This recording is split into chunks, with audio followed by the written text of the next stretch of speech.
لو أنزلنا هذا القرآن على جبل لرأيته خاشعا متصدعا من خشية الله.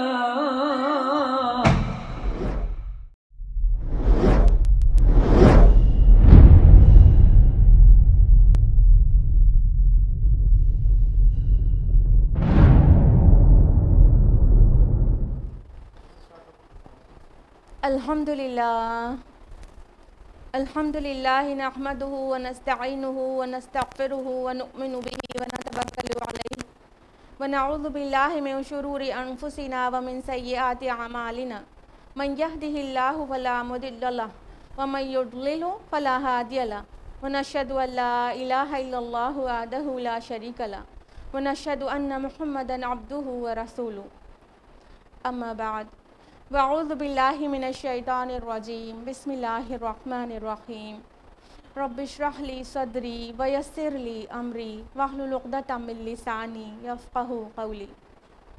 بسم اللہ الرحمن الرحیم. شہر رمضان الذی انزل فیہ القرآن ھدی للناس وبینات من الھدی والفرقان. میری عزیز بہنوں، آپ سبھی کا درس قرآن مجید میں تہہ دل سے خیر مقدم ہے. السلام علیکم ورحمۃ اللہ وبرکاتہ. سب سے پہلے آپ لوگ اپنی خیریت بتائیں، کیسے آپ سبھی لوگ. اللہ تعالیٰ کرے کہ آپ اپنے گھروں پر اچھی ہوں، خیریت سے ہوں، خوشحال ہوں. اللہ تعالیٰ کرے کہ آپ عافیت میں رہیں اور آپ کی صحت اچھی رہے اور آپ کے ایمان اور اعمال صالحات میں دن دونی رات چوگنی ترقی ہوتی رہے. آمین. بڑھتے ہیں درس قرآن کی طرف. اور درس قرآن مجید میں کون سی سورہ چل رہی ہے؟ جی ہاں، سورۃ الکہف. سورہ کہف کی 39 آیات مکمل ہو چکی تھیں لاسٹ ویک، اور اس سے پہلے کہ آیت نمبر 40 آن ورڈز ہم لوگ تفصیل سے جانیں، ہم لوگ لاسٹ ویک کا ریویژن لیں گے. آیت نمبر 32 سے 39 تک ہوا تھا لاسٹ ویک، تو اس کا ریویژن ترجمے کے فارم میں. آیت نمبر 32 میں ہم لوگوں نے جانا تھا، اگر آپ کو ٹھیک سے یاد ہو تو لاسٹ ویک جو واقعہ شروع ہوا تھا، جو قصہ شروع ہوا تھا، وہ 2 باغ کا قصہ تھا اور 2 لوگوں کا، 2 مردوں کا قصہ تھا. وہ سٹارٹ ہو چکا تھا. ایک تو تھا وہ شخص جس کو اللہ تعالیٰ نے بہت ہی شاندار 2 باغ عطا کیے تھے، اور ایک اس کا ساتھی تھا، ہو سکتا ہے نیبر ہو، تو اس کے پاس وہ مال و اسباب نہیں تھے. دونوں کا مکالمہ یہاں پر ہے کہ ان دونوں کی آپس میں کیا بات ہوئی اور الٹیمیٹلی کیا ہوا. تو یہ والا قصہ سٹارٹ ہو چکا تھا. آیت نمبر 32 میں اعوذ باللہ من الشیطان الرجیم بسم اللہ الرحمن الرحیم. اللہ تعالیٰ فرماتے ہیں کہ نبی صلی اللہ علیہ وسلم آپ بیان کیجئے ان کے لیے 2 اشخاص کی مثال. ان میں سے ایک کو ہم نے دیے تھے 2 باغ انگور کے، اور ان دونوں کو گھیر دیا تھا ہم نے کھجوروں کے درختوں کے ساتھ، اور ہم نے ان دونوں کے درمیان کھیتی کا بھی انتظام کر رکھا تھا. یاد آ گیا آپ لوگوں کو کہ سب سے پہلے باغ کی جو خوبصورتی تھی اور جو اس کی اہمیت تھی وہ بیان کی گئی ہے کہ اللہ تعالیٰ نے ان دونوں میں سے ایک کو بہت ہی شاندار 2 باغ دیے ہوئے تھے، جو انگور کے باغ تھے، اور اس کے کنارے کنارے کھجور کے درخت تھے، ڈیٹ پام ٹریز تھے، جو اس کا پروٹیکشن کا بھی کام کرتے تھے اور ساتھ ہی اس سے پھل بھی آتا تھا. اور ان کے درمیان بیچ میں موسمی پھلوں اور اناج کے اگانے کا بھی پورا انتظام تھا. آیت نمبر 33 میں ہے کہ دونوں باغات اپنا پھل خوب دیتے تھے اور اس میں کچھ بھی کمی نہ کرتے تھے، اور ہم نے جاری کر دی تھی ان کے درمیان ایک نہر. یعنی دونوں باغ بہت ہی پلینٹیفلی اپنا ثمر، اپنا پھل دیتے تھے اور کچھ کم نہیں ہوتا تھا، یعنی کہ کسی طرح کی ابنڈنس میں کمی نہیں تھی. اور ان کے درمیان میں ایک نہر جاری تھی، اور نہر کا ہونا کا مطلب آبپاشی کا نظام بھی بہت اچھا تھا، کو پانی میں کوئی مسئلہ نہیں ہوتا تھا. تو ظاہر سی بات ہے کہ کھیتی میں بہت آسانی رہتی ہے. اگلی آیت ہے اور اس کے لیے پھل بھی تھا. تو کہا اس نے اپنے ساتھی سے وہ آپس میں گفتگو کر رہے تھے کہ میں تم سے زیادہ ہوں مال میں اور بہت بڑھا ہوا ہوں نفری میں. اس کے لیے پھل بھی تھا، یعنی اس کی باغ کے تو پھل تھے ہی، بہت سارا مال تھا اس کے پاس، اور اولاد جو بھی پھل کا ایک روپ ہوتی ہے، اولاد بھی اللہ تعالیٰ نے اسے نوازا تھا زیادہ. تو وہ اس نے تکبر کیا، اور اس کا جو ساتھی تھا وہ مال اور اولاد میں اتنا زیادہ نہیں تھا، وہ غریب تھا.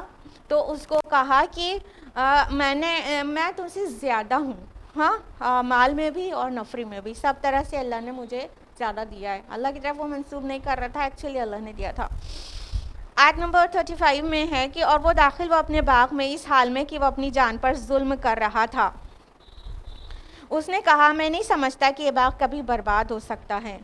یہ دونوں بات کرتے ہوئے باغ میں داخل ہوئے، اور کہا گیا کہ وہ اپنی جان پر ظلم کر رہا تھا. مطلب یہ کہ وہ جو بات کر رہا تھا اور آگے کرنے والا تھا وہ ایک قسم کا ظلم تھا، وہ برباد ہونے والا تھا ان باتوں کے کہے جانے کی وجہ سے. تو اس نے کیا کہا تھا کہ میں نہیں جانتا، مجھے نہیں لگتا یہ کبھی برباد ہوگا، کبھی بھی مطلب اجڑے گا. مطلب اتنا ویل اسٹیبلشڈ تھا وہ کہ اسے لگا کہ ہمیشہ قائم رہے گا. آیت نمبر 36 میں ہم لوگوں نے جانا تھا کہ اور میں یہ گمان نہیں کرتا کہ قیامت قائم ہونے والی ہے، اور اگر مجھے لوٹا ہی دیا گیا اپنے رب کی طرف تو میں لازماً پاؤں گا اس سے بھی بہتر پلٹنے کی جگہ. تو قیامت کا وہ منکر تھا، اسے یقین نہیں تھا قیامت کا، لیکن اس نے کہا کہ اگر ہوئی بھی قیامت اور آخرت جیسا تم سوچتے اور سمجھتے ہو مانتے ہو تو مجھے وہاں پہ بھی نوازا جائے گا. دلیل اس نے کیا لی کہ جب دنیا میں مجھے اتنا دیا گیا ہے تو وہاں پہ بھی دیا جائے گا، کیونکہ اللہ مجھ سے راضی ہے تبھی تو دنیا میں اتنا دیا ہے. ایسی غلط فہمی بہتوں کو ہو جایا کرتی ہے. آگے کی آیت نمبر 37 میں ہے کہ اس کے ساتھی نے اس سے کہا، اور وہ اس سے گفتگو کر رہا تھا، کیا تو نے کفر کیا اس ہستی کا جس نے پیدا کیا تجھے مٹی سے، پھر گندے پانی کی بوند سے، پھر تجھے صحیح سلامت انسان بنا دیا. اب یہ جو بندہ مومن تھا اب اس سے نہ رہا گیا. جب اس کے اوپر اٹیک تھا ذاتی تو اس نے ایڈجسٹ کیا تھا، لیکن جب وہ دین کی بات، ایمان کی بات آ گئی، قیامت اور اب کے کفر کی بات آ گئی، تو پھر اب یہ بول اٹھا کہ کیا تم اللہ سے کفر کر رہے ہو؟ اللہ تعالیٰ نے تم کو کیسے پیدا کیا ہے؟ اپنی تخلیق پر ہی غور کر لو تو تمہیں سمجھ میں آ جائے گا کہ مٹی بے قیمت ہوتی ہے، نطفہ حقیر ہوتا ہے، گندا ہوتا ہے، اور اس کے علاوہ پھر انسان بنا دیا پورا. تو تخلیق پر غور کر لو تو تمہیں سمجھ میں آ جائے گا کہ کہاں سے تم کو بنایا گیا ہے، پھر اتنا طاقت اور یہ مال اور اولاد سے نوازا گیا ہے. تم اپنے پیچھے جا کے اپنی حقارت کو اگر دیکھ لو تو تمہیں سمجھ میں آ جائے گا کہ یہ تو اللہ تعالیٰ نے عطا کیا ہے، اور آخرت کا بھی یقین ہو جائے گا تمہیں. اگلی آیت میں ہے کہ کیا وہ اللہ میرا رب ہے؟ اس شخص نے کہا لیکن میں تو مانتا ہوں کہ وہ اللہ میرا رب ہے اور میں اپنے رب کے ساتھ کسی کو شریک نہیں ٹھہراتا. یعنی کہ یہ جو شریک ٹھہرا تھا، توکل کر رہا تھا مادے پر، تو بندہ مومن نے کہا کہ میں تو اللہ کو رب مانتا ہوں، میرے پاس جو کچھ بھی ہے وہ اللہ کا دیا ہوا ہے، میں شرک نہیں کرتا تمہاری طرح کے، جس طرح کہ اس نے توکل میں شرک کیا تھا. اگلی آیت ہے آیت نمبر 39. اور جب تو اپنے باغ میں داخل ہوا تو نے یہ کیوں نہ کہا ماشاء اللہ لا قوت الا باللہ، کہ ماشاء اللہ یہ سارا جو کچھ ہے وہ طاقت نہیں ہم کو مگر جو اللہ عطا کر دے، اور اگر تو مجھے دیکھتا ہے کہ میں تجھ سے مال اور اولاد میں کم ہوں. یعنی کہ اس بندہ مومن نے کہا کہ اگر تجھے لگتا بھی ہے، تجھے لگتا ہے میں کم ہوں، ان طرح نہیں کہا اس نے، اگر تو دیکھتا ہے مجھے کم. اس بندہ مومن نے نہیں مانا اپنے آپ کو کہ وہ کم ہے، کیونکہ اس کے پاس ایمان کی دولت تھی، وہ اس کے لیے بہت کافی تھی. اس نے اپنے آپ کو خود کم نہیں سمجھا، لیکن اس سے کہا کہ اگر تجھے لگتا ہے کہ میں مال اور اولاد میں تجھ سے کم ہوں تو بھی تجھے کیا کہنا چاہیے تھا، ماشاء اللہ لا قوت الا باللہ. اس نے اب اس کو دین سکھا دیا، اس نے اس کو ایمان کا تقاضا سکھا دیا. یہیں تک ہوا تھا، ان دونوں کی کنورسیشن چل رہی تھی اور بیچ میں وقت پورا ہو گیا تھا، تو ہم لوگوں نے لاسٹ ویک روکا تھا یہاں پہ. اب ہم لوگ وہاں سے کنٹینیو کریں گے آیت نمبر 40 آنورڈز. اعوذ باللہ من الشیطان الرجیم، بسم اللہ الرحمن الرحیم. فعسى ربی ان یؤتینی خیرا من جنتک، تو امید ہے کہ میرا رب تیرے باغ سے بہتر مجھے باغ دے دے. وَيُرْسِلَ عَلَيْهَا حُسْبَانًا مِّنَ السَّمَاءِ فَتُصْبِحَ صَعِيدًا زَلَقًا، اور وہ بھیج دے اس تیرے باغ پر کوئی آفت آسمان سے تو وہ صاف چٹیل میدان ہو کر رہ جائے۔ اب یہ بندہ مومن چونکہ اس کا دل دکھایا گیا تھا، اس کو کہا گیا تھا کہ تو مجھے زیادہ ملا ہے تجھ سے، تو حقیر ہے مجھ سے، تو اس بندہ مومن نے اپنے آپ کو اول تو حقیر نہیں سمجھا، اپنے آپ کو اول تو فقیر نہیں سمجھا، اس نے کہا تجھے لگتا ہے ایسا، تو مجھے کم دیکھتا ہے، اور تو اس نے اللہ تعالیٰ سے توکل کا اظہار کیا کہ مجھے تو امیدیں ہیں، مجھے تو بھروسہ ہے اپنے رب پر کہ وہ مجھے تجھ سے بہتر باغ دے دیں۔ اب یہ باغ یہاں پر دیکھیں، جو باغ جنت، جنہ ورڈ ہوتا ہے نا باغ کے لیے، تو یہاں جنت ایک آیا ہے، تو جنہ دنیا کا باغ سے بھی اس کا معنی لیا جا سکتا ہے، اس کا ارادہ دنیا کے باغ کے لیے بھی ہو سکتا ہے، اور جنہ ایکچول جنہ یعنی جنت بھی اس کا مفہوم ہو سکتا ہے۔ تو وہ اس کو یقین تھا کہ یہ تو دنیا میں چیزیں آتی ہیں اور جاتی ہیں، فانی ہیں یہاں کی ساری چیزیں، تو لیکن تجھے لگتا ہے کہ تجھے اتنا کچھ دیا گیا ہے یا تو نے اسے کمایا ہے، تو میں تو اپنے رب پر بھروسہ کرتا ہوں، اللہ تعالیٰ چاہے گا تو مجھے تیرے باغ سے بہتر باغات دے گا، چاہے دنیا میں چاہے آخرت میں جنت کی شکل میں۔ تو اس کو تو اپنے رب پر پورا یقین تھا، پورا بھروسہ تھا، اس نے اپنے پورے جو اس کے الفاظ ہیں وہ اس کے ایمان کا پتہ دیتے ہیں کہ کس قدر اس کو اپنے رب پر بھروسہ اور یقین تھا، اور کس قدر اس کا پختہ ایمان تھا۔ وہ غریب ضرور تھا لیکن اپنے کو غریب نہیں سمجھتا تھا، وہ اپنے ایمان کی دولت سے مالا مال تھا اور اس سے بہت مطمئن تھا اور اپنے رب پر بھروسہ کرتا تھا۔ تو اس نے کہا ممکن ہے اللہ تعالیٰ مجھے تجھ سے بہتر باغ دے دے، چاہے دنیا میں چاہے آخرت میں چاہے دونوں جگہ۔ اور اس کے باغ کے لیے اس نے کہا کہ اور بھیج دے تیرے باغ پر کوئی آفت، یہاں حسبان لفظ آیا ہے، حسبانہ مینس ہوتا ہے بجلی کی کڑک اولے، اور حسبان حساب سے بھی ہے، جس کا مطلب ہوتا ہے مطلب حساب مطلب کہ کوئی آفت، حساب اس شکل میں کہ اللہ تعالیٰ اس کا ریٹرن دے دے، تو کوئی آفت۔ تو اس نے اندیشہ جتایا، اس نے جو تکبر کیا تھا اس مالدار شخص نے، اس سے اس بندہ مومن نے اندیشہ جتایا کہ جو تو غرور کر رہا ہے، تکبر کر رہا ہے اور مادے پہ جو توکل کر رہا ہے، کیا پتا کہ تیرا یہ باغ جس کے اوپر تجھے اتنا مطلب ناز ہے اور تجھے لگتا ہے یہ کبھی خراب نہیں ہوگا، یہ مادے پہ توکل ہے، کہیں ایسا نہ ہو کہ تیرے باغ پر اللہ تعالیٰ کوئی آفت بھیج دے، کوئی بجلی گرا دے، کوئی اولا برسا دے، کچھ ٹورنیڈو آ جائے، کوئی بھی طوفان ایسا آ جائے، آگ لگ جائے، کچھ بھی ہو جائے جو برباد ہو جائے اور یہ صاف چٹیل میدان ہو کر رہ جائے۔ ایک باغ کی پہلے خوبصورتی بیان کی گئی نا آیت نمبر 32 آنورڈز، پہلے کتنی شاندار باغ تھا، وہ کتنا خوش کرنے والا تھا۔ اس بندہ مومن نے اندیشہ جتایا کہ کہیں ایسا نہ ہو کہ یہ بالکل صاف میدان، سلپلی میدان ہو جائے۔ یہاں پہ زلقہ جو لفظ آیا ہے، تو زلق مینس ہوتا ہے سلپلی، مطلب بہت پھسلنے والا۔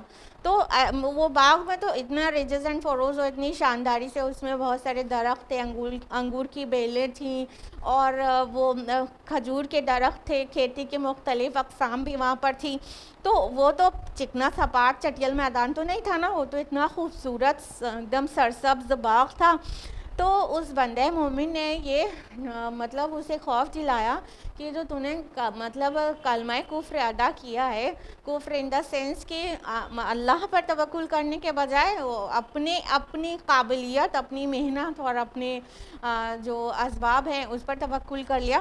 تو اس بندہ مومن نے کہا کہ کیا پتہ تیرے اس باغ پر اللہ کوئی آفت بھیج دے، کوئی بجلی گر جائے اور یہ صاف چٹیل میدان ہو جائے، یعنی یہ جو شانداری ہے، جو مطلب سبزہ ہے یہاں پر اگا ہوا ہے، یہ سب ایک دم چٹیل میدان، سلپلی میدان ہو جائے، اور یہاں پر جو چیز پر تجھے فخر ناز ہے اس کے ثمرات پر، وہ سب کچھ غارت ہو جائے۔ دھیان دیجیے گا کہ ایک اس بندے مومن کا بہت زیادہ دل دکھایا گیا تھا، اس کو مطلب حقیر کہہ دیا گیا تھا. تو آخر کار اس نے یہ ڈر جتایا تھا، یہ دعا نہیں دی تھی، اس نے یہ نہیں کہا تھا ایسا ہو جائے، اس نے کہا کہ کہیں ایسا نہ ہو جائے. مطلب جو اس کا طرز عمل تھا، جو اس کے الفاظ اور انداز تھے، جو اس کے اندر کبر تھا، اس کا الٹیمیٹ رزلٹ یہ بھی آ سکتا تھا، وہ اس بندے مومن نے کہا تھا. بس دعا بھی نہیں دی تھی، تب بھی کیا ہوا کہ وہ اس کا جو اندیشہ تھا وہ سچ ہی ہو گیا. اگلی آیت میں او یصبح ماؤہ غورا فلن تستطیع لہ طلبا، یا اس کا پانی گہرائی میں اتر جائے پھر تم اس کو کسی بھی طرح حاصل نہ کر سکو. یہ بھی ایک اندیشہ جتایا اس نے کہ جو باغ ہے اتنا سرسبز اور اتنا شاداب ہے، یہ اس کا ایک ریزن یہ بھی تو ہے نا کہ اس کے دونوں باغ کے بیچ میں نہر اللہ تعالیٰ نے جاری کر دیا تھا. تو چونکہ پانی اتنی آسانی سے اس کو دستیاب تھا تو اس لیے اس کا باغ جو ہے بہت ہی آرام سے پھل پھول رہا تھا. کیونکہ آبپاشی کا نظام جتنا اچھا رہتا ہے اتنا آپ کسان سے پوچھئے اور باغوں کے مالک سے پوچھئے کہ پانی کا نظام جتنا اچھا ہے اتنا ہی آسانی ہے ان کے مطلب کھیتی میں، ان کے تمام باغ اور کھیتی ویجیٹیشن کی دیکھ بھال میں، کیونکہ ایک دم بنیادی ضرورت ہے پانی اور بہت زیادہ سا پانی لگتا ہے. تو چونکہ اس کے باغ کے جو شانداری تھی اور جو اس کے ثمر تھے وہ بہت حد تک اس پانی پہ بھی تو ڈیپینڈ کر رہے تھے نا، پانی کی وجہ سے بھی تو اس کو اتنی آسانی تھی. تو اس نے یہ بھی اندیشہ جتایا کہ اور یہ بھی تو ہو سکتا ہے کہ نہر جو اللہ نے جاری کی ہے اس کا پانی اتنا زمین کے اندر اتار دے کہ تم اس کو واپس لانا تو کیا اس کی کوشش بھی کرنے کا حوصلہ نہ کر سکو. آپ کو ضرور پتا ہوگا کہ جن علاقے میں پانی زمین میں بہت اندر اتر جاتا ہے وہاں اس ہائی ٹیک ایرا میں 21st سینچری میں، وہ تو تب کی بات جب کی ہوگی، وہ تو کافی پہلے کی بات ہے، ان کے پاس اتنا ٹیکنالوجی ایڈوانس نہیں تھی کہ بورنگ وورنگ کرتے. ابھی اتنے ہائی ٹیک ایرا میں جو بورنگ اتنی گہرائی میں کی جاتی ہے، ٹیوب ویل وغیرہ اتنی گہرائی سے پانی کھینچ لیتے ہیں، اگر پانی تھوڑا اور گہرائی میں چلا جائے تو یہ بورنگ اور یہ ٹیوب ویل اور یہ ہینڈ پمپ اور جتنے بھی ٹیکنالوجی ابھی تک مطلب ایڈوانس ہونے کے بعد بھی پانی نکالنا ممکن نہیں رہ جاتا آج بھی 21st سینچری میں بھی. تو اس وقت تو ظاہر بات ہے کہ اتنا ہائی ٹیک طریقے سے ان لوگ کے پانی نکالنے کا انتظام نہیں رہا ہوگا. تو اس بندہ مومن نے کہا یہ تو پانی جو اللہ تعالیٰ کی آتا ہے، یہ جو نہر اللہ تعالیٰ نے تمہارے دونوں باغ کے درمیان جاری کر دی ہے، اس سے تم اتنا مطلب آرام سے اس کے ثمر لے پاتے ہو نا. اگر یہ پانی ہی زمین میں اللہ تعالیٰ نیچے بہت گہرائی میں اتار دے تو تم اس پانی کو نکالنا تو کیا، اس کو نکالنے کی کوشش کرنے کے بھی تم ہمت نہیں کر سکو گے، کہ مطلب کوئی کوشش بھی نہیں کرو گے. تو یہ تھا اس کا اندیشہ، یہ اس نے اس کو ڈرایا تھا، یہ اس کا ایمان کا تقاضا تھا کہ وہ بتاتا کہ ایمان والے ایسی باتیں نہیں کیا کرتے اور ایسی ان کی سوچ اور فکر نہیں ہوا کرتی کہ یہ تو میرے قابلیت کی وجہ سے ملا ہے، یا تو مجھے نہیں لگتا کہ یہ کبھی خراب ہونے والا ہے وغیرہ وغیرہ. ایسا ایمان والے لوگ نہیں کیا کرتے. تو اس بندہ مومن نے دعوت کا کام کیا تھا، نہی عن المنکر کا کام کیا تھا، برائی سے روکنے کا بہترین کام کیا تھا. اگلی آیت میں آیا وَأُحِيطَ بِثَمَرِهِ، اور اس کا سارا ثمر سمیٹ لیا گیا. فَأَصْبَحَ يُقَلِّبُ كَفَّيْهِ عَلَىٰ مَا أَنفَقَ فِيهَا، تو وہ ہاتھ ملتا رہ گیا اس پر جو کچھ اس نے اس میں خرچ کیا تھا. وَهِيَ خَاوِيَةٌ عَلَىٰ عُرُوشِهَا، اور وہ باغ گرا پڑا تھا اپنی چھتریوں پر. وَيَقُولُ يَا لَيْتَنِي لَمْ أُشْرِكْ بِرَبِّي أَحَدًا، اور وہ کہہ رہا تھا ہائے میری شامت، کاش کہ میں نے اپنے رب کے ساتھ کسی کو شریک نہ کیا ہوتا. یہ ہے وہ آیت جو اس اسٹوری کی ٹیچنگ کا کلائمیکس ہے. کیوں کہہ رہے کلائمیکس، ابھی بتاتے ہیں.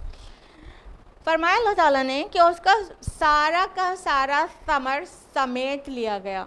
نہیں کہا گیا باغ اجڑ گیا، نہیں کہا گیا باغ کے اوپر اولے گر گئے، بجلی گر گئی، کیا ہوا یہ بھی مینشن نہیں کیا گیا. باغ کی خوبصورتی اتنے زیادہ الفاظ میں بیان کی گئی تھی اس کو جو اللہ نے عطا کیا تھا اس کو اتنے زیادہ الفاظ میں کئی فقروں میں بیان کیا گیا، لیکن جب اس پر مصیبت آئی، آفت آئی، یا یوں کہیے کہ اللہ کی ناراضگی اس کے اوپر گری، تو کیا ہوا؟ بس یہی کہہ دیا گیا وَأُحِيطَ بِثَمَرِهِ، اس کا سارا ثمر سمیٹ لیا گیا۔ باغ کو نہیں کہا گیا، ثمر کو کہا گیا۔ کیوں؟ کیونکہ جو اس کا پروڈکٹ تھا، جس کی وجہ سے وہ پھول رہا تھا، جس کی وجہ سے وہ اپنے آپ کو بہت ویلدی جانتا تھا، وہ ثمر ہی اس سے لے لیا گیا۔ اور یہ ثمر میں ممکن ہے کہ باغ کا ہی پھل نہ شامل ہو، بلکہ اس کی اولاد کو بھی چھین لیا گیا ہو۔ تو اللہ تعالیٰ نے بس اتنا کہہ دیا، مطلب باغ کی شان اور باغ کی خوبصورتی اور باغ کی کوالٹی کو بہت سارے الفاظ میں بیان کیا گیا، لیکن اللہ کے عذاب کو اللہ تعالیٰ نے یہ کہہ دیا، بس اس کا سارا ثمر لپیٹ لیا گیا۔ نہیں بتایا گیا کہ اس پہ ٹورنیڈو آیا تھا، کہ بجلی گری تھی، کہ کوئی بارش ہوئی تھی، کیا ہوا تھا، کچھ بھی مینشن نہیں کیا گیا، ٹھیک ہے۔ اب بس یہی کہا گیا اس کا سارا ثمر، جس ثمر پہ وہ پھولتا تھا وہ ثمر ہی سمیٹ لیا گیا، احاطہ کر لیا گیا ثمر کا۔ احاطہ مطلب یہاں پہ یہی ہے کہ اس کو گھیر لیا کسی آفت نے، اور پھر فرمایا کہ وہ ہاتھ ملتا رہ گیا اس پر جو کچھ اس نے خرچ کیا تھا۔ یہاں پہ یقلب کفئی ہی آیا، کف کہتے ہیں ہتھیلی کو، ٹھیک ہے، یہ ہتھیلی کو کف کہتے ہیں۔ تو یہ ہتھیلی ملنا اور ہاتھ ملنا یہ ایک محاورہ ہوتا ہے نا، پتہ ہے آپ کو، کہ اس کا مطلب ہوتا ہے کہ جب انسان بہت پچھتاتا ہے اور مطلب ریگریٹ فیل کرتا ہے تو اس کو کہتے ہیں ہاتھ مل کے رہ گیا، پچھتا کے رہ گیا کہ اب کچھ کر نہیں سکتا۔ اب پچھتائے کیا ہو؟ جب چڑیاں چگ گئیں کھیت، یہ والا حالت ہو گئی تھی نا اس کی، تو کہا گیا وہ اپنا کف، یہ ہتھیلی ملتا رہ گیا، بس اب وہ کچھ کر نہیں سکا۔ اور کس بات پر پچھتا رہا تھا؟ کہ اس نے جو کچھ اس کے باغ کی حفاظت کے لیے، باغ کے زرخیزی کے لیے، باغ کے میں لگے لیبررز اور جتنے بھی سٹاف ہوں گے اس کے، ان سب کے اوپر جو خرچ کر رکھا تھا وہ سب غارت ہو گیا۔ ثمر ملنا تو دور رہا، اس سے فائدہ ہونا تو دور رہا، جو خرچ کیا تھا اس نے اس کے اوپر وہ بھی غارت ہو گیا۔ اور کس طرح سے اس کی منظر کشی کی گئی کہ وہ اپنے عروش پر گرا پڑا تھا۔ وہ باغ، عروش کہتے ہیں وہ پلرز کو، وہ سٹکس کو جس پر انگور کی بیل لپٹی ہوئی تھی اور اس کے اوپر جو چھتریاں لگی ہوئی تھیں، تو ان کو عروش کہا گیا ہے۔ تو یہ عروش پر، اپنی چھتریوں، اپنی سٹکس پر اور اپنی چھتریوں پر جو اس پر روفس پڑی ہوئی تھی، اس پر وہ آندھی ہو کے گر گئیں، اور ظاہر بات ہے کہ پھر انگور کا جو کی بیل ہوتی ہے وہ کلائمبر ہوتی ہے نا، وہ سٹکس پر یا کسی سپورٹ سے چڑھتی ہے نا اوپر کی طرف، تو وہ جب اس کا سہارا ہی گر پڑا ہے، جب وہ سٹکس اور وہ روفس وہی اوندھے منہ گر پڑی ہے، تو انگور اتنا نرم اور نازک پھل اور اس کی جو بیل ہوتی ہے وہ اتنی نازک، وہ کہاں بچنے والی ہے؟ سب کی سب غارت ہو گئی، برباد ہو گئی۔ تو پھر اس شخص نے جو کہا ہے اس کو ہم کہہ رہے ہیں کہ وہ اس اسٹوری کی ٹیچنگ کا کلائمیکس ہے۔ اب وہ شخص جو اپنے مال پر اور اپنے باغ پر اتنا پھول رہا تھا اور تکبر کر رہا تھا اور اپنے بھائی کو اس نے نیچا دکھایا تھا، وہ شخص کہہ اٹھا جب آفت آ چکی، چیز ہاتھ سے نکل گئی، تو وہ کہہ اٹھا کہ ہائے میری شامت، کاش میں نے اپنے رب کے ساتھ کسی کو شریک نہ کیا ہوتا۔ اب آپ بتائیے، یہ پوری سٹوری میں کہیں پہ بھی بت پرستی والا شرک نظر آیا کیا آپ کو؟ کہیں پہ بھی مینشن کیا گیا کہ وہ لات، عزیٰ، منات، ہبل، بعال، یعوق، نصر، ان میں سے کسی کی پوجا کرتا تھا، عبادت کرتا تھا؟ کہیں دیکھا آپ نے پوری سٹوری میں؟ نہیں نا۔ یہ شرک بت پرستی والا شرک نہیں تھا، یہ شرک فی التوکل تھا، توکل میں شرک تھا۔ توکل میں شرک کیا ہے؟ کہ اللہ تعالیٰ جو مسبب الاسباب ہے اس پہ توکل کرنے کے بجائے وہ جو مادہ، جو میٹر اس نے عطا کیا ہے، اس میٹر پر توکل کر لیا گیا تھا۔ یہ ہے مادہ پرستی والا شرک. اسی لیے ہم آپ کو بول رہے ہیں کہ یہ اس سٹوری کی ٹیچنگز کا کلائمیکس ہے یہ کہ جب اس شخص نے کہا کاش میں نے اپنے رب کے ساتھ کسی کو شریک نہ کیا ہوتا. اس نے مان لیا جب آفت آ گئی اس کے اوپر تو اس نے مان لیا کہ یہ میں نے کیا کیا. بھروسہ تو اس کے دینے والے پہ کرنا چاہیے تھا, توکل یہ اپنے معبود کے اوپر کرنا چاہیے تھا, اپنے رازق کے اوپر کرنا چاہیے تھا, لیکن میں نے کیا کیا, بھروسہ ان پر کر لیا. دیکھیے جو بھی مادہ ہوتا ہے نا, میٹر اور دنیا کا مال اسباب, یہ ساری ہی چیز انتہا درجے کی ناپائیدار ہوتی ہیں. پائیدار کوئی چیز ہے تو اللہ رب العالمین, اس کی ذات, اس پر توکل, اس سے امید, وہ چیز پائیدار ہے. اور یہ جو مادہ ہے, یہ میٹر ہے, یہ جو مینس ہے, جتنے بھی ذرائع اسباب ہیں, یہ انتہا درجے کے ناپائیدار ہیں, بہت ہی زیادہ دھوکہ دینے والے. ان پر بھروسہ نہیں کرنا چاہیے. بھروسہ کس پر کرنا چاہیے؟ ان کے عطا کرنے والے پر, اللہ سبحانہ و تعالیٰ پر. تو اس شخص نے, جب کہ وہ دیر ہو چکی تھی, اب دیر کہاں ہوئی تھی کہ اب وہ جب باغ اس کا لٹ گیا تھا تب اس کو پتا چلا کہ یہ تو اس نے غلط کر دیا. ہاں اب ایسے یہ دیر ہو چکی تھی. کیونکہ اللہ تعالیٰ کو یاد اس وقت رکھنا چاہیے تھا جب اس نے اس کو اتنی ساری چیزیں عطا کی تھیں. اس وقت تو وہ اللہ کو بھول گیا, اور پھر یاد کب آیا؟ جب آفت آ چکی تھی. ایسے تو فرعون نے بھی کہا تھا نا کہ جب ڈوبنے لگا تھا تو اس نے بولا تھا کہ میں تو ایمان لایا اس پر جس پر بنی اسرائیل ایمان لایا, اور میں مسلمانوں سے ہوں. تو اس کا جو ایمان تھا وہ قبول ہوا تھا کیا؟ نہیں, دیر ہو چکی تھی تب. تو مصیبت, آفت یا کسی بھی کلیمٹی کو دیکھنے کے بعد یا تو موت قریب آنے کے بعد پھر وہ ایمان لایا جاتا ہے تو پھر وہ قبول نہیں ہوتا, وہ ایمان قبول نہیں ہوتا.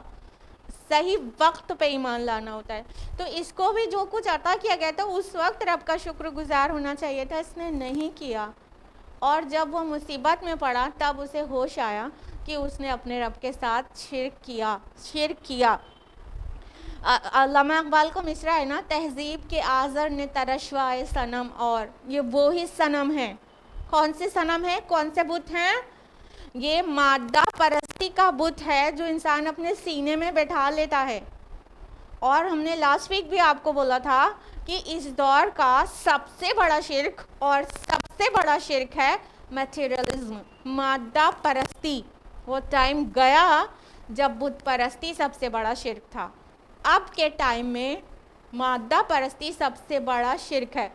یاد رکھیے گا, شرک جو ہے نا, شیطان ہمیشہ اس کو الگ الگ ریپرز میں ریپ کر کے پیش کرتا ہے.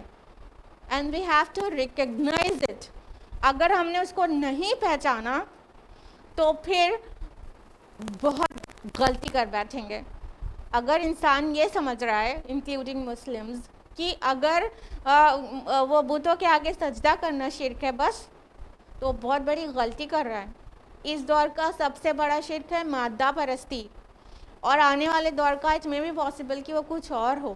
تو شیطان اتنا بے وقوف نہیں ہے کہ بت پرستی سے مسلمانوں نے بالکل اپنے آپ کو بچا لیا ہے تو اب وہ بت پرستی ان سے کروائے. وہ جانتا ہے کہ اب یہ اس جھانسے میں نہیں آ سکتے ہیں, ہاں, تو اب اس کو نئے ریپرز میں لپیٹ کر شرک کو پیش کرتا ہے, جس کو ہر انسان جو اپنے کو مسلم ہونا کلیم کرتا ہے نہیں بھی پہچان پاتا ہے.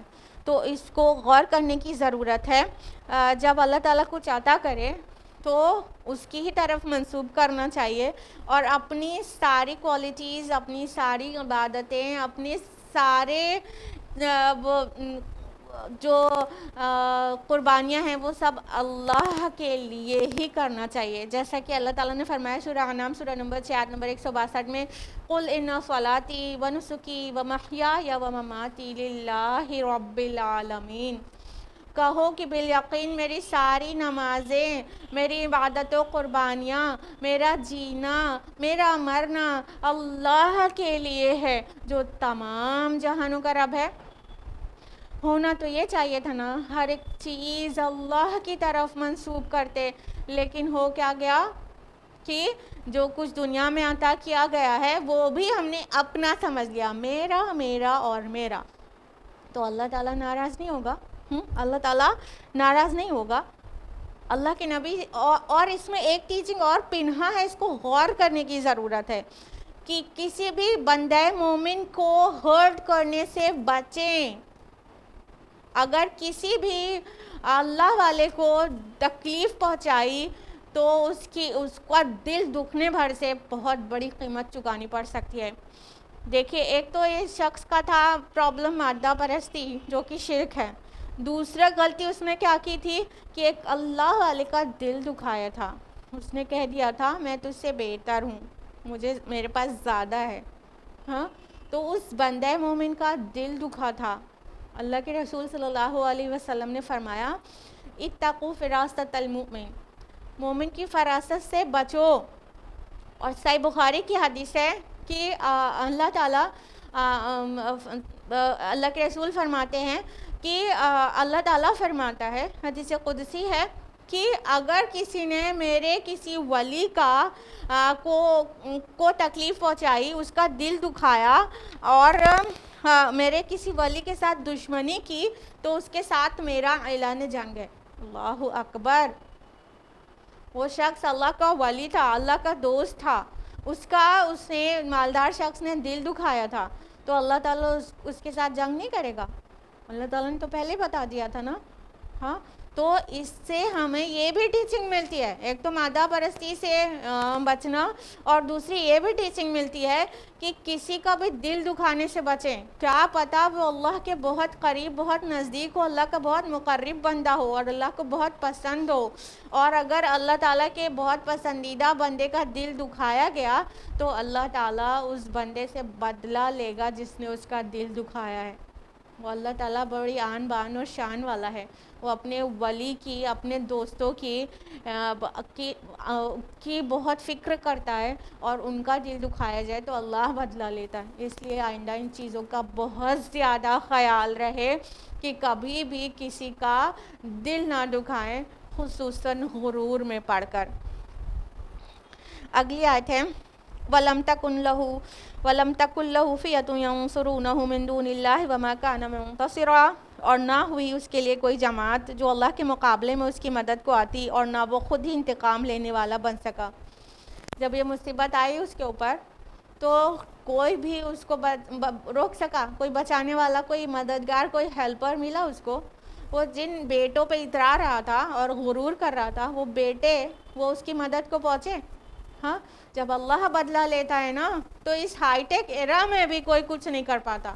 وہ تو جب کی بات ہے، آج ہم 21 سینچری میں جی رہے ہیں جہاں پر سائنس اور ٹیکنالوجی اتنی ایڈوانس ہو چکی ہے کہ انسان نے چاند کو روند کے آ گیا ہے، وہ اسپیس میں سفر کر رہا ہے، لاکھوں مائلز دور وہ بیٹھا یہاں پر سیکنڈز میں، وہاں بلکہ سیکنڈ سے بھی بہت چھوٹے، اس سے مائکرو سیکنڈ، نینو سیکنڈز میں وہاں کی خبریں یہاں پہنچ جاتی ہیں، اور یہاں سے انسان بیٹھے بیٹھے لاکھوں میل دور پر اسپیس شٹل میں آئی کوئی بھی خرابی، کوئی بھی پرابلم کو یہاں سے بیٹھ کے ریپیئر کر لیتا ہے۔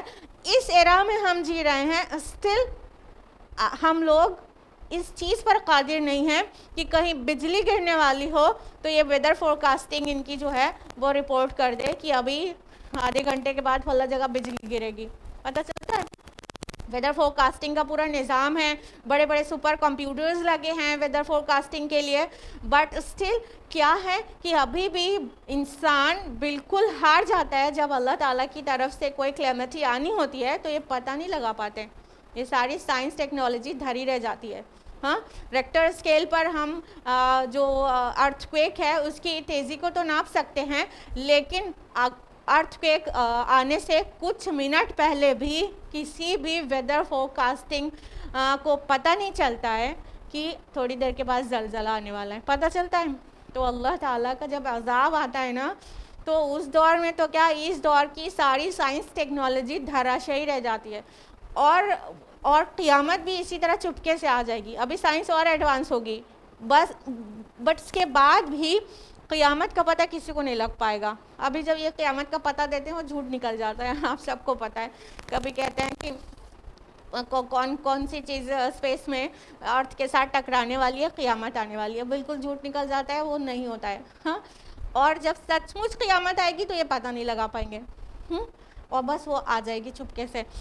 تو یہاں پر سمجھ میں کیا آئی بات کہ جو اللہ تعالیٰ کی طرف سے کوئی عذاب آتا ہے تو اس کا پتہ انسان نہیں لگا پاتا، نہ ہی پتہ لگا پاتا، کیونکہ پتہ لگائے گا تو اس کو پروٹیکشن کا کوئی انتظام کر لے گا، اور اللہ تعالیٰ کو یہ منظور نہیں ہوتا. جب عذاب آنا ہے تو اس کو تباہ کرنا ہے. تو یہ جن چیزوں پہ پھول رہا تھا وہ مالدار شخص، اس کے سارے بیٹے، اس کی ساری دولت اور اس کے سارے مزدور اور اس کے سارے ہیلپرز، وہ کوئی کام نہیں آئے.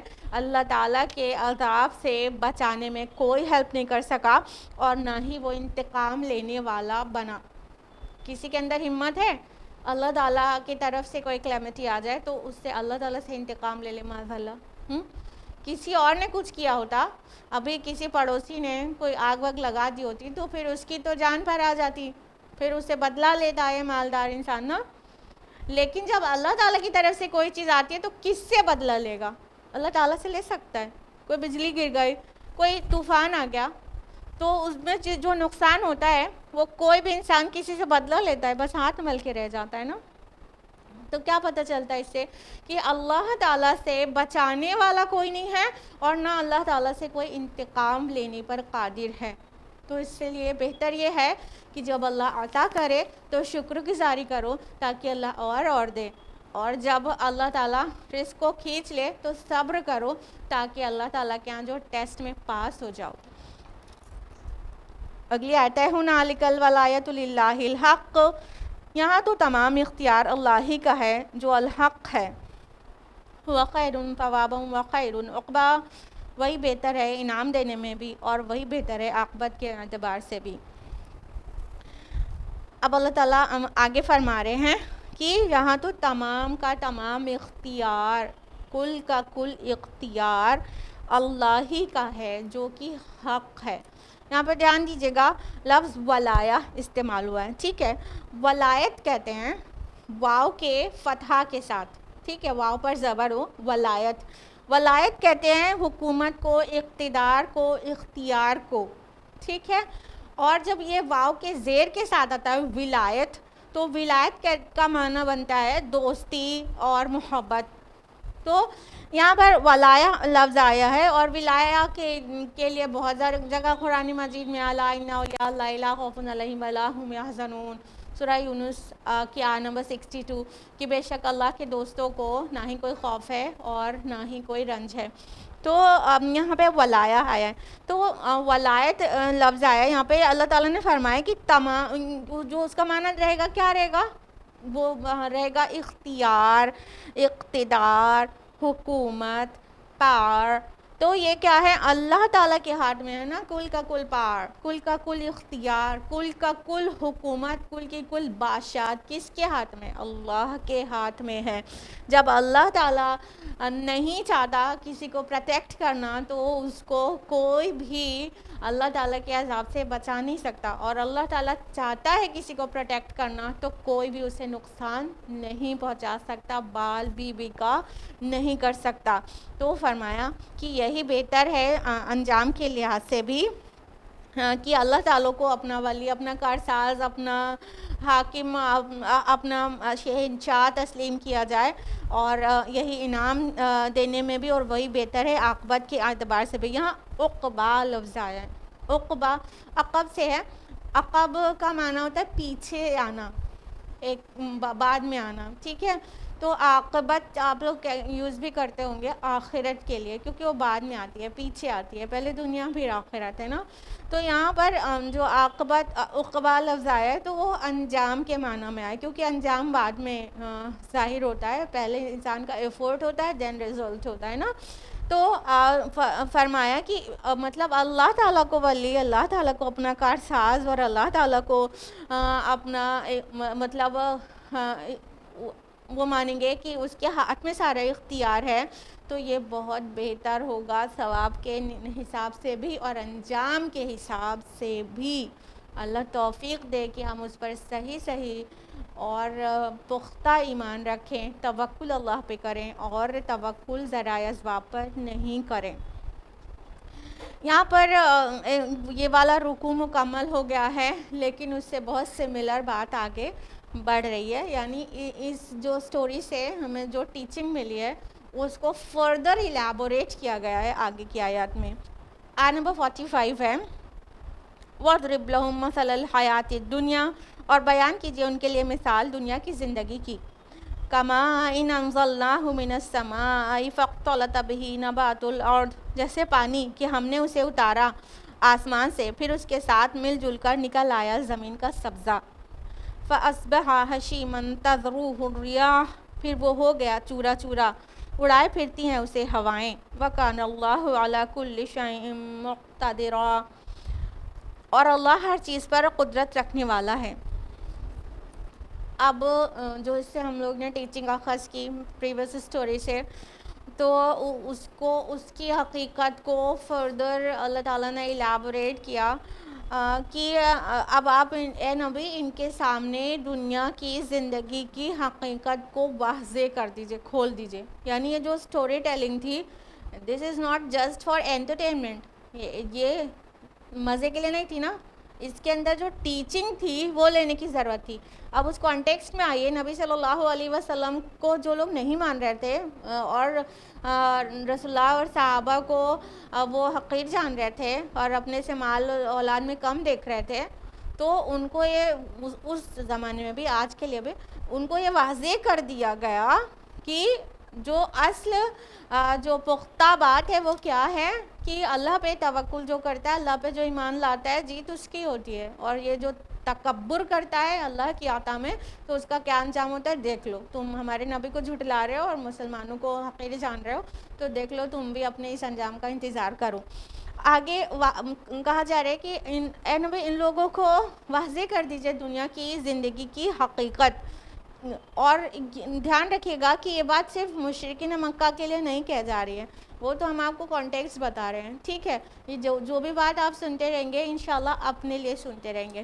تو اللہ تعالیٰ کہہ رہے ہیں کہ ان دنیا کی زندگی کی حقیقت ان کے سامنے واضح کر دیجئے۔ اب فردر ایلیبوریٹ کیا جا رہا ہے کہ جو دنیا میں جو کچھ اللہ عطا کرتا ہے اور جو دنیا کی زندگی ہے اس کی کیا حقیقت ہے، کیا اس کی مثال دی گئی۔ قرآن کا یہ مطلب اسلوب کئی جگہ پر ہے کہ مثالوں سے سمجھایا جاتا ہے، سٹوری سے بھی سمجھایا جاتا ہے اور مثالوں سے بھی سمجھایا جاتا ہے، تاکہ انسان کو آسانی سے سمجھ میں آ سکے۔ اب کیا ہے کہ ہم لوگ کی عقل بہت لیمیٹڈ ہے نا، اور یہ جو وحی ہے وہ آسمان سے آئی ہے اللہ تعالیٰ کے پاس سے، ہماری عقلیں جو ہیں اس کو پوری طرح سے قبول نہیں کر سکتی، سمجھ نہیں سکتی۔ مثالوں سے سمجھایا جائے گا تو ہمیں آسانی سے سمجھ میں آ جائے گا۔ تو اللہ تعالیٰ نے یہ اسلوب بہت جگہ اختیار کیا ہے کہ مثال سے سمجھایا ہے۔ یہاں پہ کیا مثال دی گئی ہے؟ دنیا کی زندگی کی حقیقت، یعنی تم جو جیتے اور مرتے ہو، تمہارا پیدا ہونے سے لے کے قبر میں اترنے تک کا جو تمہارا لائف اسپین ہے اس کی حقیقت ایسی ہے۔ کیسی ہے؟ جیسے پانی ہم نے اتارا اس کو آسمان سے، پھر جب وہ زمین پر پانی گرا تو وہ جو مٹی تھی اس نے سبزہ اگایا۔ جب بارش ہوتی ہے تو وہ جو زمین ہے جو بنجر دکھ رہی تھی وہ کتنا مطلب فرٹائل ہو جاتی ہے اور اس سے ویجیٹیشن نکلنے لگتا ہے، ٹھیک ہے؟ پھر ایک ٹائم آتا ہے کہ جو کسان نے بیج بویا ہوتا ہے وہ چھوٹا چھوٹا سبزہ اس سے اگتے اگتے وہ بہت شاندار لہلہاتی ہوئی کھیتی ہو جاتی ہے اور بہت شاندار دکھنے لگتی ہے۔ اگر آپ کو اس کا اندازہ نہیں ہو رہا ہے تو کسی کسان سے پوچھیے گا کہ جب وہ بہت محنتیں کر کے زمین میں جو بیج ڈال دیتا ہے اور ساری محنتیں کر لیتا ہے، پھر اس کے بعد اس کے اوپر بارش گرتی ہے تو پھر وہ جو کھیتی نکلنا شروع ہوتی ہے تو خوش ہوتا ہے تھوڑا سا، اور جب کھیتی اپنے عروج پر پہنچتی ہے، اپنے کلائمیکس پر پہنچتی ہے، پوری کھیتی نکل چکی رہتی ہے اور سب کچھ جو اس کا مقصود تھا وہ چیزیں اس میں اناج یا جو بھی چیز اگائی جانے کے لیے وہ کی گئی تھی وہ چیزیں نکل چکی رہتی ہیں، تو کسان کو کتنا خوش کرتی ہے اور وہ منظر اس کے لیے کتنا خوش کرنے والا ہوتا ہے. تو کہا کہ یہ مثال ہے کہ پانی برسا، پھر کھیتی نکلی، پھر وہ اپنی عروج کو پہنچی، پھر کیا ہوتا ہے؟ پھر کسان اسے سارا کاٹ ڈالتا ہے، سب کاٹ لیتا ہے. پھر وہاں پہ کیا بچتا ہے؟ انتہائی اجڑا ہوا کھیت نا، اور کیونکہ وہ بالکل چورا چورا ہو جاتا ہے، وہ بھوس بچتا ہے. ہاں، ساری کھیتی کاٹ لی جاتی ہے اور پھر وہاں پہ تھوڑی سی سٹکس بچی رہتی ہیں، وہ اتنی ویران لگتی ہیں. کہاں تو تھوڑی دیر پہلے اتنا خوبصورت اور شاندار تھا، پھر اس کے بعد ایک دم اجڑ جاتا ہے وہ کھیت، ساری خوبصورتی اس کی چلی جاتی ہے. اور اس کے علاوہ بھی ایک چیز ہو سکتی ہے کہ وہ پوری کھیتی میں رسٹ لگ جائے. رسٹ بیماری ہوتی ہے نا اس کی، پیڑوں کی، تو وہ رسٹ لگ جائے. اس کے بعد پھر وہ زرد پڑ جائے کھیتی. یہ جو باتیں ہم کہہ رہے ہیں نا، یہ اس طرح سے مثال دی گئی ہے سورہ حدید کے آیت نمبر 20 میں. ہاں، تو وہ زرد پڑ جائے کھیتی اور ساری چورا چورا ہو جائے اور سب ہوا میں ایک دم اڑتی پھرے. تو چاہے وہ کاٹنے کے بعد، چاہے وہ رسٹ لگنے کے بعد کھیتی چورا چورا ہو گئی. اب یہ جو بھوس ہے، یہ جو اناج کا تنکا اور یہ جو اس کا ویسٹ ہے، وہ ہوا میں سے اڑتا منتشر ہوا پھرتا ہے. تو اللہ تعالیٰ فرما رہے اللہ ہر چیز پر قدرت رکھنے والا ہے. کہ کھیتی کی مثال دے کے انسانی زندگی کو سمجھایا گیا ہے کہ دیکھو تم بھی پہلے کچھ نہیں ہو، کچھ بھی نہیں رہتے. ہاں، پھر کیا ہوتا ہے؟ مدرز ووم میں اللہ تعالیٰ تمہاری تخلیق شروع کرتا ہے. پھر انسان پیدا ہوتا ہے، دنیا میں آتا ہے، اس کے گھر خاندان میں بہت خوشیاں منائی جاتی ہیں. پھر وہ دھیرے دھیرے بڑا ہونے لگتا ہے، اس کی طاقتیں بڑھنے لگتی ہیں، اس کی شعور بڑھنے لگتا ہے، اس کا علم، اس کے اسکلز، یہ سب میں ڈیولپمنٹ ہونے لگتا ہے. اور پھر ایک ٹائم آتا ہے جو وہ بہت پرائم ایج میں پہنچ جاتا ہے، اپنی عمر کے کلائمیکس پر پہنچ جاتا ہے. اور پھر اس کی ساری کوالٹیز اپنے عروج پر ہوتی ہیں، اس کا علم، اس کی عقل، اس کی طاقت، اس کے اسکلز، یہ ساری چیز اپنے کلائمیکس پر پہنچ جاتی ہے جب جوانی میں ہوتا ہے. پھر کیا ہوتا ہے؟ وہی جوان رہ جاتا ہے ہمیشہ؟ نہیں نا. پھر کیا ہوتا ہے؟ پھر وہ دھیرے دھیرے اس کی عمر ڈھلان پر آ جاتی ہے، عمر ڈھلنے لگتی ہے اور دھیرے دھیرے وہ کمزوری اس کو آنے لگتی ہے، چہرے پہ جھریاں پڑ جاتی ہیں، بال سفید ہو جاتا ہے اور وہ جو طاقت تھی وہ گھٹنے لگتی ہے، جو انٹلیکٹ تھا اس کا وہ ریڈیوس ہونے لگتا ہے. اور دھیرے دھیرے وہ بیماریوں سے پکڑنے لگتی ہیں، وہ بیمار ہونے لگتا ہے، ایک کے بعد ایک بیماری اسے لگنے لگتی ہے. کئی بیماریوں میں وہ لگ جاتا ہے، بہت کمزور ہو جاتا ہے، بستر پہ آ جاتا ہے اور الٹیمیٹلی مر جاتا ہے، قبر میں اترتا ہے. اور پھر قبر میں اس کی جو باڈی تھی، اس کا جو ڈومین تھا، وہ جو میں کیا کرتا تھا، وہ کیا ہوتا ہے کہ مٹی میں مل جاتا ہے. وہ اس کے اعضائے جسم، وہ اس کی سارے عقل اور شعور جس کے اوپر غرور کرتا تھا وہ جوانی میں، وہ سب، اس کا برین اور اس کا ہارٹ، اس کا پورے ہاتھ پیر جس سے وہ مطلب جس کی طاقت پہ وہ اتراتا اور غرور کرتا تھا، وہ سب مٹی میں مل جاتا ہے. اور وہ بالکل مٹی میں مل کے اس کی ہڈیاں تک گل سڑ جاتی ہیں، مٹی میں برابر ہو جاتا ہے. تو یہ حقیقت ہے انسانی زندگی کی بھی، جو کہ ایک مثال سے سمجھائی گئی ہے کھیتی کی. تو جس طرح کھیتی نکلتی ہے، عروج پر پہنچتی ہے، پھر ڈھلان پر آتی ہے اور چورا چورا ہو کے ہوا میں منتشر ہو جاتی ہے، اسی طرح انسان پیدا ہوتا ہے، دھیرے دھیرے وہ اپنے عمر کے کلائمیکس پر پہنچتا ہے، پھر وہ ڈھلان آتی ہے، پھر وہ مر جاتا ہے. اب یہ الگ بات ہے کہ سب کا لائف اسپین الگ الگ ہوتا ہے، اور کوئی جلدی مر جاتا ہے، کوئی بعد میں، لیکن الٹیمیٹلی وہ آلموسٹ انہی سے گزرتا ہے، انہی اسٹیپس سے. تو اس کو سمجھایا گیا ہے کہ اتنی بے ثباتی ہے تمہاری زندگی میں، تم کچھ بھی نہیں رہتے ہو، پھر اپنی عمر، عقل اور اپنی طاقت کے عروج پر پہنچتے ہو، اور پھر وہ ڈھلان پر آتا ہے اور مٹی میں مل جاتے ہو. تم کس بات کا غرور ہے؟ کس بات کا غرور؟ پیدا ہونے سے پہلے بھی تم حقیر پانی کی بوند تھے، نطفہ تھے، ڈراپ آف اسپرم، اور مر جانے کے بعد پھر مٹی میں مل جاتے ہو. کس بات کا غرور ہے انسان کو جو اتنا اکڑتا ہے؟ اگلی آیت میں اور واضح کیا گیا، المال والبنون زینت الحیات الدنیا، مال اور بیٹے دنیاوی زندگی کی زینت ہیں، والباقیات الصالحات خیر عند ربک ثوابا وخیر املا، اور باقی رہنے والی نیکیاں بہت بہتر ہیں تیرے رب کے نزدیک، ثواب کے لحاظ سے بھی اور امید کے اعتبار سے بھی۔ اللہ تعالیٰ واضح کرتا ہے کہ تم اپنی طاقت پہ ایک تو اتراتے ہو، دوسرا مال اور بنون پہ اتراتے ہو۔ یہ مال تمہارا اور بیٹے تمہارے، یہ تو دنیا کی زندگی کی زینت ہیں۔ یہ کیا ہے؟ زینت دنیا ہے، یہ کوئی بھی کام نہیں آنے والے تم کو آخرت میں، تم کو مر جانے کے بعد یا مر جانے کے وقت۔ کوئی بچا لیتا ہے؟ کسی کے فادر کی، کسی کے مدر کی ڈیتھ ہو رہی ہوتی ہے، اس کی روح قبض کی جا رہی ہوتی ہے، وہ بیٹے بچا لیتے ہیں؟ یا اتنا کتنا بھی دھنی آدمی ہو، کتنا بھی رچ ہو، کیا اس کا مال اس کو کسی ایسے ہاسپٹل میں لے جا سکتا ہے جہاں کے ڈاکٹر اسے بچا لیں اور اس کی موت لکھی ہو؟ نہیں نا۔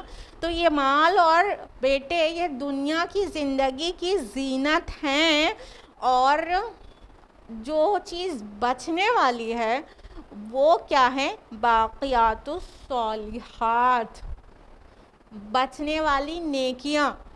کیا چیز بچ جاتا ہے؟ نیک اعمال۔ صرف نیک اعمال ایسے ہیں جن کے اندر پائیداری ہے، جو بچ جاتے ہیں، اور باقی سب کچھ بہت ناپائیدار ہے، بہت عارضی ہے، ٹیمپریری ہے، فانی ہے سب کچھ، چاہے مال اولاد کچھ بھی ہو، وہ برے وقت میں نہ ہی کام آ سکتے ہیں، نہ ہی موت کے وقت اور نہ ہی آخرت میں۔ انسان فردن فردن دنیا میں آیا ہے اور وہ فردن فردن روز آخرہ اپنا حساب دے گا، اور یہ مال اور اولاد کام نہیں آئیں گے۔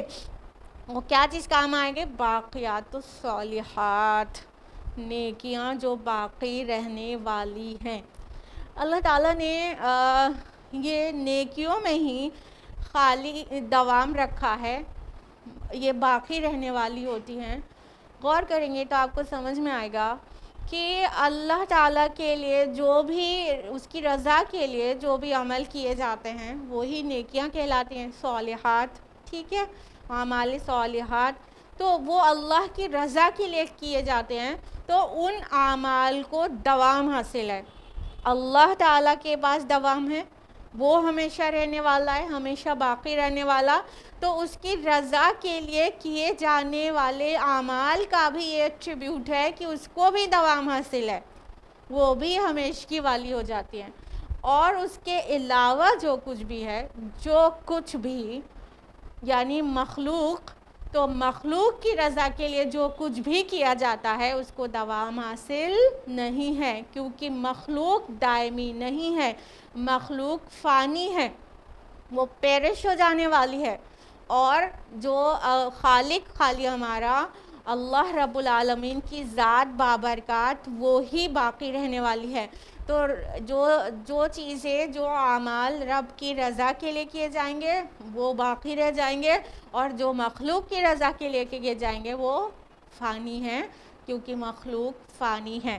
تو اللہ تعالیٰ نے فرمایا کہ دیکھو یہ دنیا کی زندگی کی مثال ایسی ہے، اور یہ مال اور بنون، یہ بیٹے تمہارے اور یہ تمہارے اموال، کوئی بھی اموال ہو، وہ صرف کیش نہیں ہوتا نا، مال کی ساری اقسام، چاہے آج کے دور کے حساب سے لیں، debit cards, credit cards, cars, bungalow, اور جتنا بھی انویسٹمنٹ ہے، جتنے پلانز ہیں، وہ سب کچھ، اور گھر کی آسائش کی ہر چیزیں، اور گولڈ اور سلور وغیرہ وغیرہ، یہ سب کچھ مال ہے۔ تو یہ سب کچھ کیا ہے؟ دنیا کی زندگی کی زینت ہے، یہ آخرت میں زینت نہیں بنے گی، اور اس کا کوئی بھی آپ کو فائدہ آخرت میں نہیں ملے گا۔ اس لیے اس کو بہت ہی دنیا کی ضرورت سمجھ کے استعمال کرنا چاہیے۔ اگر آپ غور کریں تو یہ جو سورہ ہے نا، تو وہ دنیا کی زینت اور اس کی ناپائیداری کو تیسری بار بیان کر رہی ہے۔ ایک آیت نمبر 7 میں آیا، پھر آیت نمبر 28 میں آیا، پھر آیت نمبر 46 میں آیا۔ تو یہ جو دنیا کی زندگی کی زینت اور ناپائیداری ہے وہ گویا اس سورہ کا غموض ہے. یہ تیسری بار آ گیا اتنی جلدی. تو اللہ تعالیٰ نے ہم سب کے لیے واضح کر دیا کہ بچنے والی چیز کیا ہے؟ صالحات، نیکیاں، باقیات الصالحات. وہ سب سے بہتر ہے امید کے لحاظ سے بھی اور ثواب کے لحاظ سے بھی. تو کیا سبق ملا؟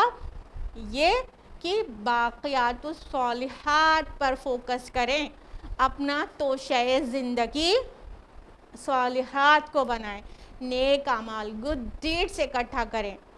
بہت سارے اچھے اچھے اعمال ہمارے اس میں ہوں گے نامہ اعمال میں، تو وہ ہم کو فائدہ دلائیں گے کیونکہ وہی باقی رہ جانے والے ہیں. اور جو بھی دنیا میں جو بھی انسان اکٹھا کر لیتا ہے بڑی شان سے رہتا ہے، وہ سب کچھ اس کے ہاتھ سے چھوٹ جانے والا ہے. مسیح علیہ السلام نے کتنی خوبصورت اور پیارے الفاظ اور انداز میں یہ بات کہی ہے نا کہ لوگوں اس دنیا پر مال نہ جمع کرو، یہاں پہ دنیا میں مال جمع نہ کرو. یہاں کے مال کو تو کیڑا بھی کھا جاتا ہے، چور بھی لے جاتا ہے. تم اپنے مال کو آسمان پہ جمع کرو تو وہ تمہارے کام آئے گا جانے کے بعد. تو مال کو آسمان پہ جمع کرو کا کیا مطلب ہوا؟ کہ یہ جو اللہ نے عطا کیا ہے وہ اللہ کی راہ میں خرچ کیا جائے تو وہ آسمان پہ گویا جمع ہو رہا ہے.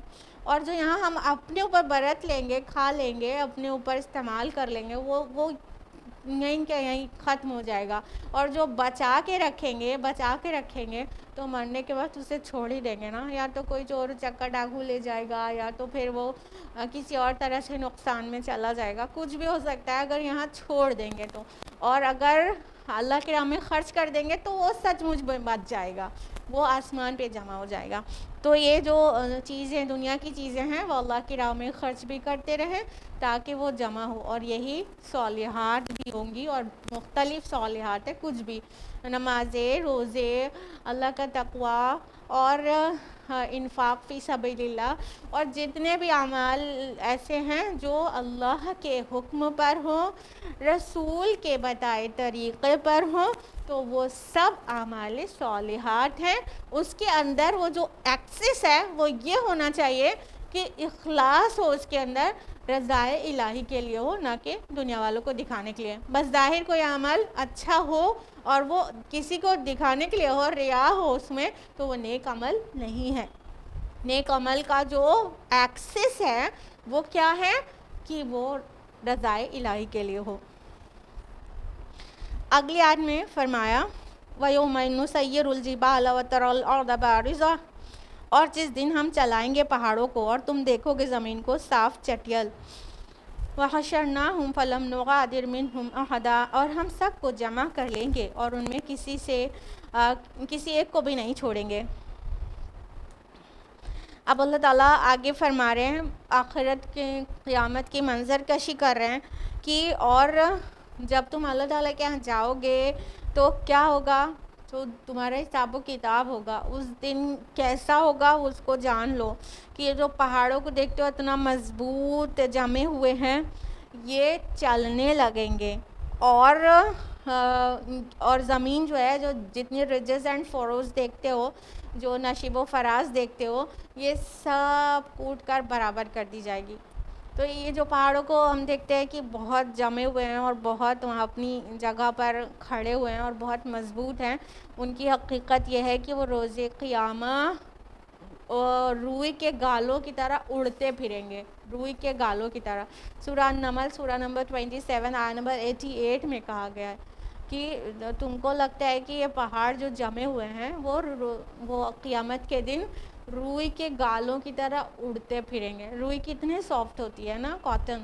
تو وہ پہاڑ اتنے مطلب بے ثباتی ہے اس کے اندر کہ وہ ایسا دھنی ہوئی روئی کی طرح وہ بالکل ادھر سے ادھر فضا میں گھومتے پھریں گے. اور یہ جو ہم زمین پر رجز اینڈ فوروز دیکھتے ہیں کہ ایک طرف پہاڑ ہے اور دوسری طرف کھائی ہے، اتنی اونچائی، اتنی نیچائی، گہرائی ہے، وہ سب برابر کر دی جائے گی. اور یہی زمین، اگر آپ کو پتہ ہو، یہی زمین میدان محشر بن جائے گی. ہاں مت سمجھیے گا کہ حشر جو قائم ہوگا اس کے لیے کوئی اور میدان ہوگا آسمانوں کے اوپر ہوگا. نہیں, جس زمین پہ ہم رہ رہے ہیں نا یہیں سے اللہ تعالیٰ انسانوں کو قبروں سے نکالے گا, اور وہ جو نفقہ اول کے بعد سب مر جائیں گے, اور نفقہ ثانی جو ہوگا دوسرا سور پھونکا جائے گا, تو اس وقت سب لوگ اللہ کی طرف جمع ہونے لگیں گے, اور یہ جتنی زمین ہے یہ فلیٹ کر دی جائے گی, یہی زمین رہے گی. آپ دیکھتے ہوں گے کہ کتنا اسپیس ہے اس پر, انسان کتنی تھوڑی جگہ میں رہتا ہے. جب سفر کرتی ہیں تو دیکھتی ہیں کہ نہیں, کہ جب ہم لوگ سفر کرتے ہیں تو بستی بہت تھوڑی جگہ پہ ہوتی ہے اور زیادہ زمین ایسے خالی پڑی ہوتی ہے. تو یہ جو پوری زمین ہے یہ پورے آدم علیہ السلام سے لے کے قیامت تک پیدا ہونے والے آخری شخص تک سب کو سمیٹے گی. اسی زمین پہ سب کا جو حساب و کتاب, حشر کا میدان اسی زمین پہ بنے گا. تو اللہ تعالیٰ فرماتے ہیں کہ ہم سب کو جمع کر لیں گے, اور پھر ان میں سے کسی ایک کو بھی نہیں چھوڑیں گے. یعنی کہ جتنے لوگ بھی پیدا ہوئے ہوں گے آخری تک بھی, ان سب میں سے کسی کو بھی نہیں چھوڑا جائے گا. چاہے دنیا میں کسی نے اپنی ماں کے پیٹ سے پیدا ہو کر صرف ایک سانس ہی لی ہو, وہ بھی نہیں چھوڑا جائے گا. وہ سب کو اللہ تعالیٰ میدان محشر میں جمع کریں گے. ابھی یہ رکوع مکمل نہیں ہوا ہے لیکن وقت پورا ہو گیا ہے, تو ہم لوگ آج یہیں پر رکیں گے, اور پھر اس رکوع کی جو بقیہ آیات ہیں وہ اگلے رکوع کے سے پہلے انشاءاللہ ہم لوگ پوری کریں گے. تو وقت کی وجہ سے بیچ میں ہی ایک طرح سے رک رہا ہے, تو ہم لوگوں نے آج آیت نمبر 47 تک مکمل کر لیا ہے. آیت نمبر 48 آنورڈز ہم لوگ انشاءاللہ نیکسٹ ویک جانیں گے. تو اللہ تعالیٰ سے دعا ہے کہ اللہ تعالیٰ ہم سب کو قرآن مجید پڑھنے, سمجھنے, غور و فکر کرنے, غوطہ زنی کرنے, عمل کرنے, دوسروں تک پہنچانے کی توفیق عطا فرمائے. اللہ تعالیٰ کرے کہ ہم نے جو کہا اور آپ نے جو سنا اس پر ہم سب ہر حق بات پر عمل کرنے والے بن جائیں, اور ہم قرآن مجید کو نصیحت کی غرض سے سنا اور پڑھا کریں, نہ کہ جسٹ برکت کے لیے. اللہ تعالیٰ کرے کہ قرآن مجید دنیا میں بھی ہم کو عزت اور سربلندی نصیب کرے, اور آخرت میں ہماری اور آپ کی شفاعت کرنے والا بن جائیں. آمین. وآخر دعوانا الحمدللہ رب العالمین. والسلام علیکم ورحمۃ اللہ وبرکاتہ.